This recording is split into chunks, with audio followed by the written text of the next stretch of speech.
Hi ಎಲ್ಲರಿಗೂ and welcome back. ಇವತ್ತಿನ recipe ಒಂದು ಸೈಡ್ ಡಿಶ್, ಉತ್ತರ ಕರ್ನಾಟಕ ಶೈಲಿಯ ಕ್ಯಾಪ್ಸಿಕಮ್ ಅಥವಾ ದೊಡ್ಡ ಮೆಣಸಿನಕಾಯಿ ಪಲ್ಯ. ಇದು ಅನ್ನದ ಜೊತೆ ಅಥವಾ ಚಪಾತಿ ಜೊತೆ ತುಂಬ ಚೆನ್ನಾಗಿರುತ್ತೆ. ಬನ್ನಿ ಹೇಗೆ ಮಾಡೋದು ನೋಡೋಣ.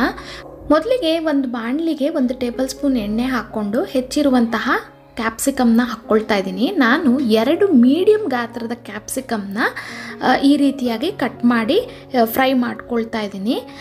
ತುಂಬ ಫ್ರೈ ಆಗೋ ಅವಶ್ಯಕತೆ ಇಲ್ಲ, ಸ್ವಲ್ಪ ಫ್ರೈ ಆದರೆ ಸಾಕು. ನೋಡಿ, ಇದು ಕರೆಕ್ಟಾಗಿದೆ. ಇದನ್ನು ನಾನು ಸಪ್ರೇಟಾಗಿ ತೆಗೆದಿಟ್ಕೊಳ್ತಾ ಇದ್ದೀನಿ. ಇನ್ನು ಯಾರೆಲ್ಲ ನನ್ನ ಚಾನಲ್ನ ಸಬ್ಸ್ಕ್ರೈಬ್ ಮಾಡದೆ ನೋಡ್ತಿದ್ರೆ ಸಬ್ಸ್ಕ್ರೈಬ್ ಮಾಡಿ, ರೆಸಿಪಿ ಇಷ್ಟ ಆದರೆ ಲೈಕ್ ಕೊಡಿ ಆ್ಯಂಡ್ ಫ್ಯಾಮಿಲಿ ಆ್ಯಂಡ್ ಫ್ರೆಂಡ್ಸ್ಗೆ ಶೇರ್ ಮಾಡಿ. ಇನ್ನು ಅದೇ ಬಾಣಲಿಗೆ 2 ಟೇಬಲ್ ಸ್ಪೂನಷ್ಟು ಎಣ್ಣೆ ಹಾಕ್ಕೊಳ್ತಾ ಇದ್ದೀನಿ. ಇದಕ್ಕೆ ಒಂದು ಒಗ್ಗರಣೆ, ಸಾಸಿವೆ, ಜೀರಿಗೆ ಹಾಕಿ ಇದು ಚಿಟಪಟ ಅಂತ ಸಿಡಿಬೇಕಾದ್ರೆ ಕರಿಬೇವಿನ ಸೊಪ್ಪು ಹಾಕಿ ಒಗ್ಗರಣೆ ಕೊಟ್ಕೊಳ್ಳಿ. ಈ ಒಗ್ಗರಣೆಗೆ ಹೆಚ್ಚಿರುವಂತಹ ಈರುಳ್ಳಿನ ಹಾಕ್ತಾ ಇದ್ದೀನಿ. ಒಂದು ಮೀಡಿಯಮ್ ಸೈಜ್ ಈರುಳ್ಳಿನ ನಾನು ಇಲ್ಲಿ ಸೇರಿಸ್ಕೊಂಡಿದ್ದೀನಿ. ಇದನ್ನು ಸ್ವಲ್ಪ ಚೆನ್ನಾಗಿ ಬಾಡಿಸ್ಕೊಳ್ಬೇಕು. ಇದು ಸ್ವಲ್ಪ ಫ್ರೈ ಆಗ್ತಾ ಇದ್ದಂಗೆ ಹೆಚ್ಚಿರುವಂತಹ ಟೊಮೆಟೊನ ಕೂಡ ನಾನಿಲ್ಲಿ ಸೇರಿಸ್ಕೊಂಡಿದ್ದೀನಿ. ಇದು ಕೂಡ ಒಂದು ಮೀಡಿಯಮ್ ಗಾತ್ರದ ಟೊಮೆಟೊನ ನಾನಿಲ್ಲಿ ಸೇರಿಸ್ಕೊಂಡಿದ್ದೀನಿ. ಇದನ್ನು ಚೆನ್ನಾಗಿ ಫ್ರೈ ಮಾಡಬೇಕು. ಇದೆಲ್ಲ ಚೆನ್ನಾಗಿ ಫ್ರೈ ಆದಮೇಲೆ ಇದಕ್ಕೆ ನಾನು 1 ಚಮಚದಷ್ಟು ಹಸಿ ಖಾರನ ಹಾಕ್ಕೊಂಡಿದ್ದೀನಿ. ಹಸಿ ಖಾರಕ್ಕೆ ನಾನು ಇಲ್ಲಿ ತೋರಿಸಿರುವ ಇಂಗ್ರೀಡಿಯೆಂಟ್ನ ಬಳಸಿದ್ದೀನಿ. ಅದನ್ನು ಚೆನ್ನಾಗಿ ಕುಟ್ಟಿ ಈ ಥರ 1 ಚಮಚದಷ್ಟು ಇದಕ್ಕೆ ಸೇರಿಸ್ಕೊಂಡಿದ್ದೀನಿ. ಇನ್ನು ಇದಕ್ಕೆ ಅರಿಶಿನದ ಪುಡಿ, ರುಚಿಗೆ ಎಷ್ಟು ಬೇಕೋ ಅಷ್ಟು ಉಪ್ಪು, ಇಷ್ಟನ್ನು ಹಾಕಿ ಹಸಿ ವಾಸನೆ ಹೋಗೋ ತನಕ ಬಾಡಿಸ್ಕೊಳ್ಬೇಕು. ಇನ್ನು ಈ ಹಸಿ ಖಾರಕ್ಕೆ ನಾನು ಹಸಿಮೆಣಸಿನ್ಕಾಯಿನ ಚೆನ್ನಾಗಿ ಫ್ರೈ ಮಾಡಿ ನಂತರ ಬೇರೆ ಎಲ್ಲ ಇಂಗ್ರೀಡಿಯೆಂಟ್ ಹಾಕಿ ಕುಟ್ಟಿ ಇಟ್ಕೊಂಡಿರುವಂಥದ್ದು. ಇದರ ಬದಲಿಗೆ ನೀವು ಅಚ್ಕಾರದ ಪುಡಿ ಕೂಡ ಬಳಸ್ಬೋದು.